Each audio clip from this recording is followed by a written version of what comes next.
এবং আমরা আশা রাখি যেমন রাজ্যের মুখ্যমন্ত্রী ডক্টর মানিক শাহ একজন সজ্জন ব্যক্তি, ভদ্র মানুষ, যে এই অভদ্র কাজ করেছে এই রানীর বাজারে তাদেরকে অবিলম্বে গ্রেপ্তারের জন্য মুখ্যমন্ত্রী অবশ্যই বলিষ্ঠ ভূমিকা নেবেন আমরা আশা রাখছি।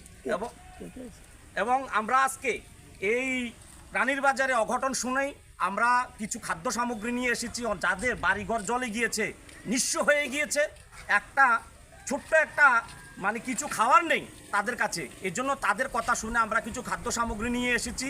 আমরা আজকে এখানে এসেছি, রাজ্য জমিয়ত উলামা হিন্দের প্রেসিডেন্ট মুফতি আব্দুল মঈন সাহেব আছেন অ্যারাবিক এডুকেট ফোরামের প্রেসিডেন্ট মাওলানা আবুল খায়ের আছেন, নদওয়াতুত তামিরের সেক্রেটারি জাকির হোসেন সাহেব আছেন, আমরা নাগরিক অধিকার মঞ্চের সম্পাদক ডক্টর জাহিরুল হক এবং ইমাম অর্গানাইজেশনের প্রেসিডেন্ট আছেন মাওলানা ইয়াসিন সাহেব।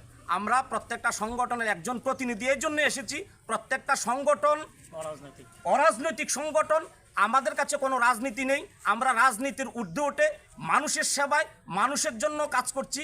রাজ্যে যখনই কোনো উচ্ছৃঙ্খল বা অঘটন ঘটছে, যে সম্প্রদায়ের হোক না কোনো, তাদের পাশে দাঁড়াই। গত 3 দিন ধরে আমরা রাজ্যের বিভিন্ন জায়গায়, সোনামুড়াতে, কাকরাবনে, উদয়পুরে বিভিন্ন জায়গায় আমরা ত্রাণ সামগ্রী বিতরণে ছিলাম।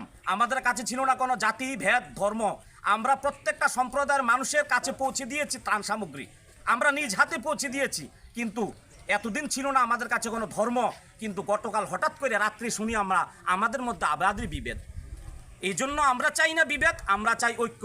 এই রাজ্যে চাই হিন্দু মুসলিম পাহাড়ি বাঙালি ঐক্যতা এবং হিন্দু মুসলিম পাহাড়ি বাঙালি ভাই ভাই কাঁধে কাঁধে কাঁধ মিলিয়ে চলতে চাই। আমাদের স্লোগান একটাই।